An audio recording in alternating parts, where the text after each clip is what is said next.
Speakers, at this time, I'm prepared to close, and I'd like to yield myself the balance of our time. Gentleman's recognized.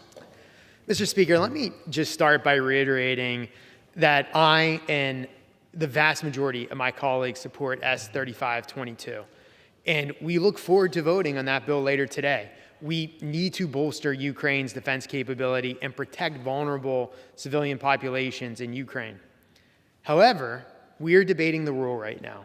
And the rule before us extends Speaker Pelosi's authoritarian COVID lockdown that has stripped rank and file members of their ability to advocate for the people they represent. Let's just look at the stats. 90% of the country is in low-risk community level. That's according to the CDC, over 90% of the country. So why is the Speaker so afraid to let the House get back to work?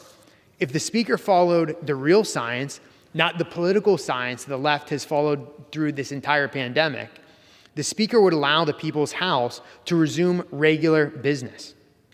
Further, this rule is a missed opportunity to address the serious issues that are facing American families. American families are getting hammered by inflation. Gas prices are out of control. The border crisis is raging. And we're being told by President Biden that we are expected to face food shortages in the future months. On top of all that bad news, just this morning we learned that GDP decreased at an annual rate of 1.4% in the first quarter of 2022. Our GDP is decreasing. This is the weakest showing since the pandemic recovery began, and this falls well below the projections of economists.